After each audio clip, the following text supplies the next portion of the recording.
So how would a good rehab nurse assess and treat this, or a physiatrist? And we would want to talk about the history of bowel movements. What's their typical before they were injured, or before they came in the hospital, before they started taking this medicine? What were things like? Because that can certainly affect this and how we approach it. Certainly want to eval bowel sounds and eval for distension. Generally speaking, we want to increase both fluid and bulk. Not always, but generally we would. And then look at the list of medications and refer back to the list I just provided and say, do we need all these medications that might be affecting this person's bowels? And maybe we can at least reduce dose or reduce frequency and see if it has a positive impact on bowel movements. Laxatives we'll get into in the next slide, but certainly laxatives will play a large role in managing bowel movements or bowel program in the rehab patient. And then we'll get into more specifics about what we describe as bowel programs here in rehab. So with regard to laxatives, there's some general categories that we all need to be aware of, and just generally speaking, why they work and how they work. And there's certainly some overlap there.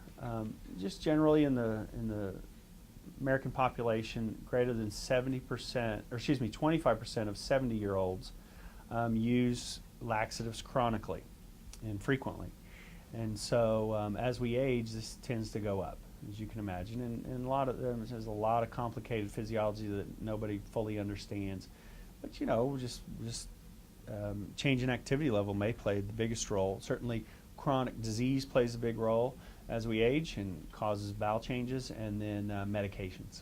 I'm certain that medications are playing a big role in that patient population.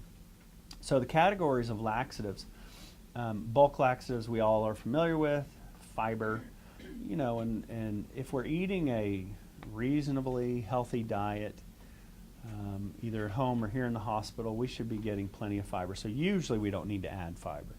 But it's worth a good try to add fiber when we're having trouble with our bowels. Just you can imagine that increasing the consistency or the bulk of the contents inside the large intestine would help that smooth muscle activity move sort of a well-formed substance along a whole lot better than it would a kind of a mushy substance that has no form to it.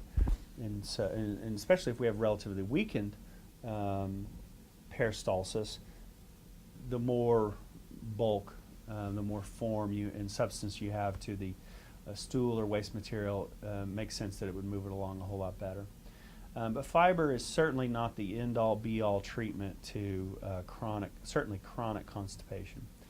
Softeners we're all familiar with. The typical one is Colace, and generally speaking what that does, and we don't really fully understand it, but the theory goes that it mixes with the food. And you got to realize that what it's doing is it's mixing with the food that you're eating today, not food that you ate 3 days ago that's further along in the system. It's going to affect what you're eating today.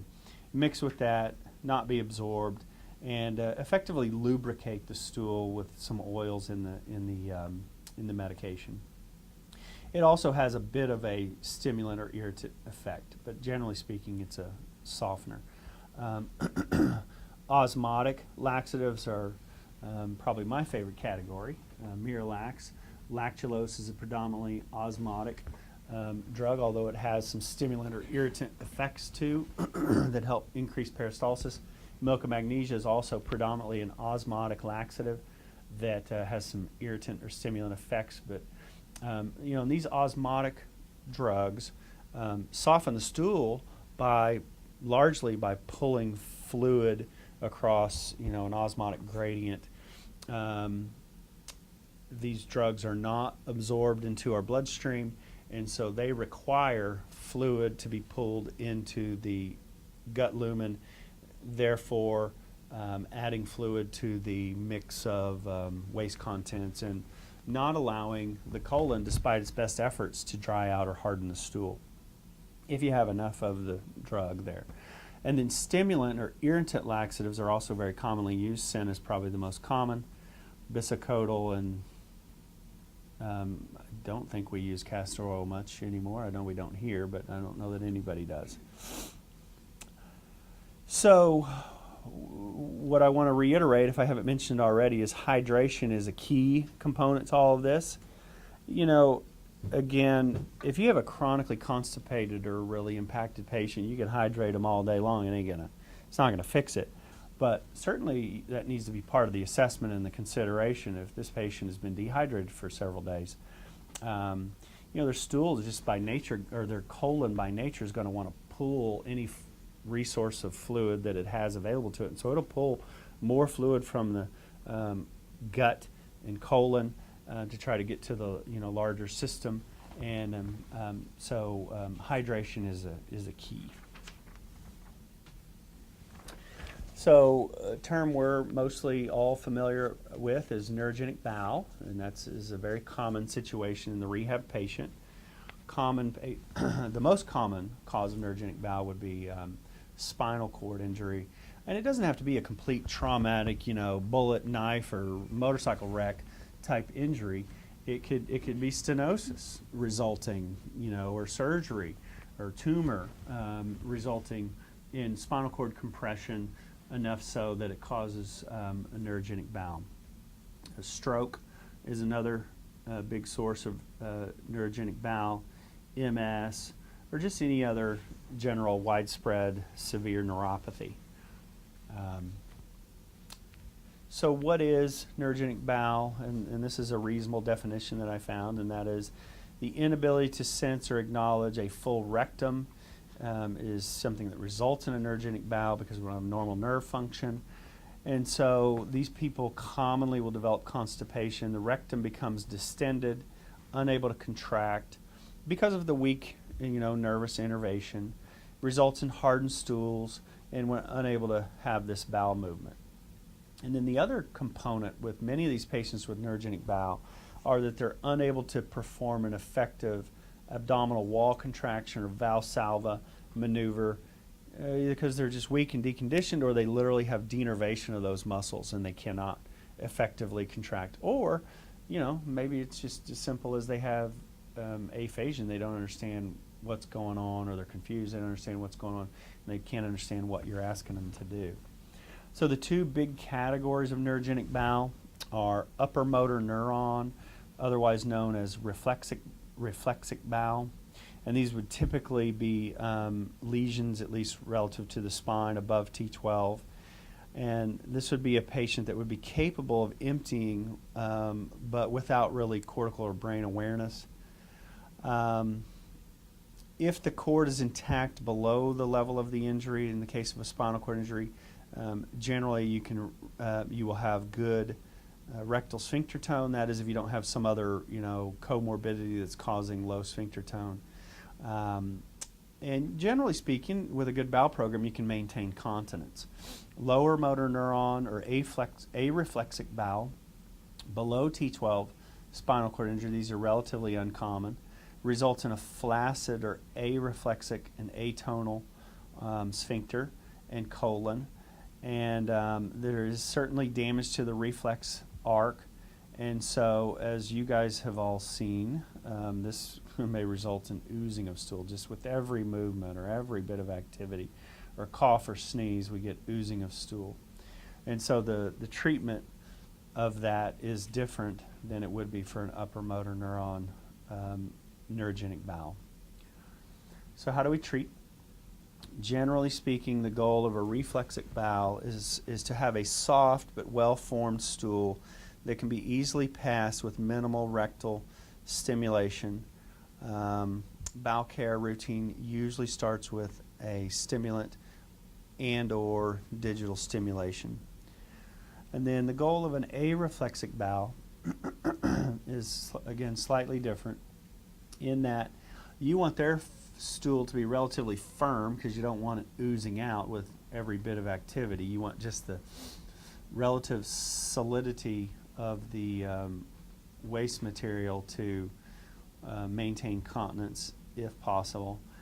And so you want it to be a formed stool that can be passed manually, and sometimes that's with a finger, and sometimes that's with an effective Valsalva maneuver if the patient's able to do it. The response in the case of an areflexic or lower motor neuron bowel, the response of chemical stimulants or local laxatives in the rectum, because there is no reflexive arc, is very unpredictable and usually not all that effective.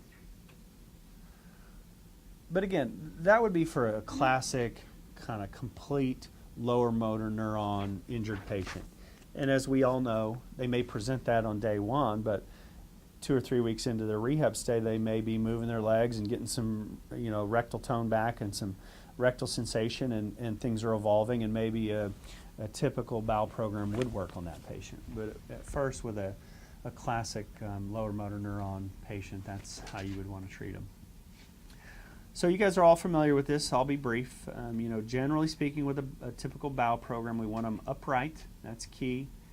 We want to give them adequate time, but timing is also important because to take advantage of the gastrocolic reflex. So typically we want to do it after a meal within 30 minutes to an hour.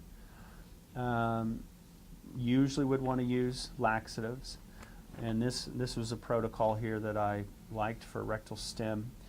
There's different variations of this, but typically, digital rectal stim for 20 seconds in contact with the rectal wall, and then repeat as needed.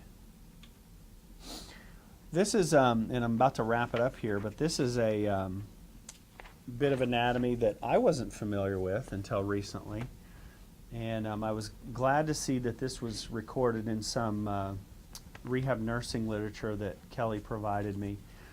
But it has to do with proper positioning, and you guys have all heard of the squatty potty. I'm not promoting any particular brand, but I am promoting this position now.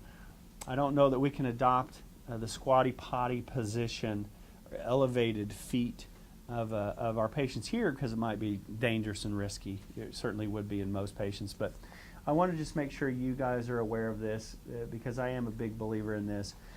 For depending on your belief system, either for millions of years or certainly for tens of thousands of years, human beings have been squatting to poo.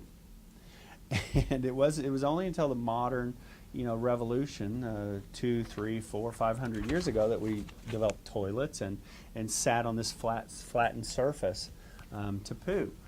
And so what this bit of anatomy is showing is the tightening of the puborectalis muscle, sort of a sling of muscle that originates in our pelvis bone. It slings around the lower portion of the sigmoid colon. And in this standing or laying down position, it's relatively contracted and tight, and it's pulling on the colon, and it helps maintain continence. And it's, let's see if I have another picture. I don't know if I do. I don't have a squatting picture of that muscle relaxing. Well, there's a small picture of it here on the right, the bottom right. So this is the squatty potty ad. But in the squatted position with your feet elevated, your knees near your chest, in sort of mimicking a squatted position, that puborectalis muscle is relatively relaxed. The colon, or the lower portion of the sigmoid colon, straightens, and this very dramatically, in many people able to get into this position, helps evacuate a full rectum. So that is it.